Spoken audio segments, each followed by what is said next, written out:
জ্ঞানমূলক প্রশ্নোত্তর চতুর্থ অধ্যায় ওয়েব ডিজাইন পরিচিতি ও HTML বোর্ড প্রশ্নের আলোকে সর্বাধিক গুরুত্বপূর্ণ জ্ঞানমূলক প্রশ্নগুলো নিয়ে আলোচনা হবে এই পর্বে। প্রতিটি ক্লাস তোমরা অংশগ্রহণ করবে, তাহলে সবগুলো জ্ঞানমূলক প্রশ্নের উত্তর তোমরা একসাথে পেয়ে যাবে। প্রথম যে প্রশ্নটি আমরা চট্টগ্রাম বোর্ড 2023 পেয়েছি সেটা হলো সার্চ ইঞ্জিন কি। সার্চ ইঞ্জিন হলো এমন এক ধরনের টুলস যার মাধ্যমে ইন্টারনেটের অজস্র ওয়েব সার্ভার থেকে সহজে যে কোনো তথ্য খুঁজে পাওয়া যায়।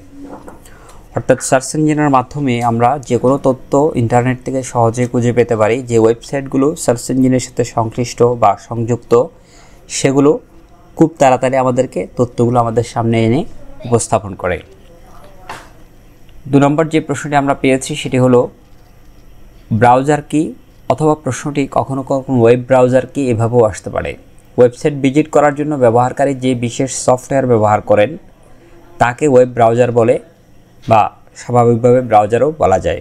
Mozilla Firefox, Google Chrome, internet explorer এই প্রোগ্রামগুলো সাধারণত ওয়েব ব্রাউজার হিসেবে আমরা ব্যবহার করি। 3 নম্বর প্রশ্নটি আমরা পেয়েছি চট্টগ্রাম বোর্ড 2024 প্রশ্নটি দেওয়া হয়েছে ওয়েব সার্ভার কি, অথবা কখনো কখনো সার্ভার কি, সেটিও প্রশ্ন হিসেবে আসতে পারে। একই জিনিস। ওয়েব পেজ বা ওয়েবসাইট যে সার্ভারে সংরক্ষণ করা হয় তাকে ওয়েব সার্ভার বলে। সার্ভার থেকে ডেটা সাধারণত ক্লায়েন্টের কাছে আসে। যারা ব্যবহারকারী তারা হলো ক্লায়েন্ট। নেটওয়ার্কের সাথে সংশ্লিষ্ট যারা ইন্টারনেট থেকে তথ্য খোঁজে তারা সবাই ক্লায়েন্ট। আর আমরা যে তথ্যগুলো খুঁজি সে তথ্যগুলো যেই জায়গা থেকে আমাদের সামনে উপস্থাপিত হয় সেই জায়গাটি হলো বা সেই মেমোরিটি হলো সার্ভার কম্পিউটার। 4 নম্বর প্রশ্নটি আমরা পেয়েছি আইপি অ্যাড্রেস কি। কুমিল্লা বোর্ড 2024 এই প্রশ্নটি দেওয়া হয়েছে। ইন্টারনেটের সাথে সংযুক্ত প্রতিটি ওয়েবসাইট বা কম্পিউটারের নিজস্ব একটি অদ্বিতীয় ঠিকানা তাকে আইপি অ্যাড্রেস বলা হয়। আইপি অ্যাড্রেস মানে হলো ইন্টারনেট প্রোটোকল অ্যাড্রেস। তাহলে ইন্টারনেটের সাথে প্রত্যেকটি সংযুক্ত কম্পিউটার বা ওয়েবসাইট সুনির্দিষ্ট একটি অ্যাড্রেস বা ঠিকানার মাধ্যমেই সাধারণত সংযুক্ত থাকে, সেই ঠিকানাটাকে বলা হয় আইপি অ্যাড্রেস। আর আইপি অ্যাড্রেস বেসিক্যালি মূলত একটা নিউমেরিক সংখ্যা। ইন্টারনেটের যে ঠিকানা, ওয়েবসাইটের যে ঠিকানা, সেই ঠিকানাটাকে যখন সাংখ্যিক মানে প্রকাশ করা হয় তখন তাকে মূলত আইপি অ্যাড্রেস বলে। আর এটির পরিপূরক হলো ডোমেইন নেম। এবার আমরা আরও একটি কাছাকাছি প্রশ্ন পেয়েছি ঢাকা বোর্ড 2024, সেইখানে লেখা আছে ইউআরএল কি। শিক্ষার্থীরা তোমাদের জন্য বলে রাখি, যখন এরকম কোনো প্রশ্নের উত্তর যখন আমরা সংক্ষিপ্ত রূপ হিসেবে পেয়ে যাব, অ্যাব্রিভিয়েশন হিসেবে যখন পেয়ে যাব ইউআরএল, এই ওয়ার্ডটি অ্যাব্রিভিয়েটেড ওয়ার্ড, এটার ইলাবোরেটেড বা পূর্ণরূপ হলো ইউনিফর্ম রিসোর্স লোকেটর, তখন আমরা এভাবে পূর্ণরূপটা সবার আগে লিখে দিব। তো ইউআরএল কাকে বলে? ইন্টারনেটের ওয়েব পেজগুলোকে যে সার্ভারে রাখা হয় তার একটি অদ্বিতীয় ঠিকানা থাকে, তাকে ইউআরএল বলে। দেখো এখানে তোমাদের কাছে মনে হয় আইপি অ্যাড্রেস এবং ইউআরএলের মধ্যে একটু সমস্যা লেগে যাচ্ছে কিনা, না, বিষয়টা সম্পূর্ণ আলাদা।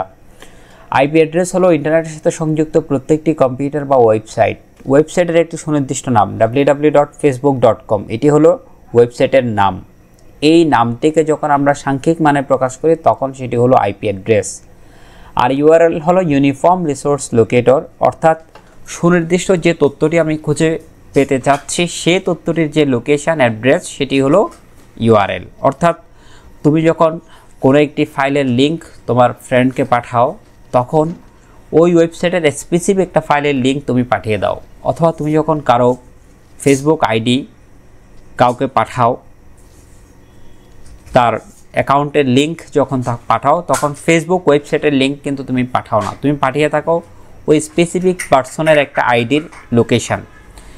এই লোকেশানকে বা বলা হয় ইউআরএল বা ইউনিফর্ম রিসোর্স লোকেটর, বা এরকম কোনো একটি তথ্য, সে তথ্যের স্পেসিফিক যখন অ্যাড্রেসটা পাঠায় তখন সে অ্যাড্রেসটা ডেফিনেটলি কোনো একটি ওয়েবসাইটের অধীনেই থাকে। বাট যখন স্পেসিফিক কোনো রিসোর্সের তথ্য সহ ওয়েবসাইটের অ্যাড্রেসটি পাঠানো হয় বা বিবেচনা করা হয় তখন তাকে ইউআরএল বলা হয়। সর্বশেষ প্রশ্ন আজকের সেটি হলো ওয়েব পোর্টাল কি। ময়মনসিংহ বোর্ড 2024 এই প্রশ্নটি দেওয়া হয়েছে। These are almost similar question, এগুলো প্রায় একই ধরনের প্রশ্ন। এখানে লেখা আছে ওয়েব পোর্টাল হলো এমন একটি ওয়েবসাইট যেখানে অনেকগুলো উৎস থেকে বিভিন্ন গুরুত্বপূর্ণ লিঙ্ক, কন্টেন্ট ও সার্ভিস বা সেবার সংগ্রহ একত্রিত করে ব্যবহারকারীকে জানানোর জন্য সহজভাবে উপস্থাপন করা হয়। অর্থাৎ ওয়েব পোর্টালে কি থাকে, অনেকগুলো ওয়েব অ্যাড্রেসের ঠিকানা একসাথে থাকে, কিংবা অনেকগুলো গুরুত্বপূর্ণ ওয়েবসাইটের লিঙ্ক একসাথে দেওয়া থাকে, অথবা অনেকগুলো গুরুত্বপূর্ণ কন্টেন্টের লিঙ্ক একসাথে দেওয়া থাকে।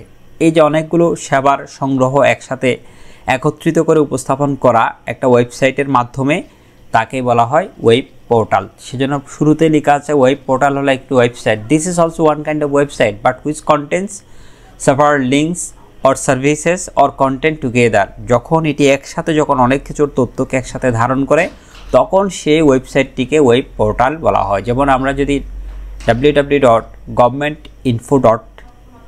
এই ওয়েবসাইটে যাই তখন কিন্তু সরকার যত ধরনের সেবা প্রদান করে থাকে, সরকার সেবাদানকারী সমস্ত প্রতিষ্ঠানের লিঙ্ক একসাথে ওই গভর্নমেন্ট ইনফো ওই ওয়েবসাইটে আমরা পেয়ে যাই। এভাবে যখন একটি ওয়েবসাইটে অনেকগুলো ওয়েবের গুরুত্বপূর্ণ লিঙ্ক দেয়া থাকে, কন্টেন্ট দেয়া থাকে, সার্ভিস একত্রিত করে যখন দেয়া থাকে তখন তাকে ওয়েব পোর্টাল বলা হয়। আজকের ক্লাস অংশগ্রহণ করার জন্য সবাইকে ধন্যবাদ। আমরা পর্যায়ক্রমে চতুর্থ অধ্যায়ের সবগুলো চ্যাপ্টার 4-এর সবগুলো জ্ঞানমূলক এবং অনুধাবনমূলক প্রশ্ন নিয়ে আলোচনা করব। তথাপি আমাদের এই চ্যানেলে প্রত্যেকটি চ্যাপ্টারের গুরুত্বপূর্ণ কন্টেন্টগুলো নিয়ে আলোচনা করা হয়েছে। বোর্ড প্রশ্ন নিয়ে আমরা প্রশ্ন দিয়েছি। এখন আমরা পরীক্ষার আগ পর্যন্ত এসএসসি 2025-এর আগ পর্যন্ত আমরা কলেজের টেস্ট পেপারের যে প্রশ্নগুলো সেগুলো নিয়ে আমরা আলোচনা করছি। তোমরা আমাদের চ্যানেলের সাথেই থাকবে, চ্যানেলটি সাবস্ক্রাইব করে রাখবে গুরুত্বপূর্ণ তথ্য সবার আগে পেয়ে যাওয়ার জন্য।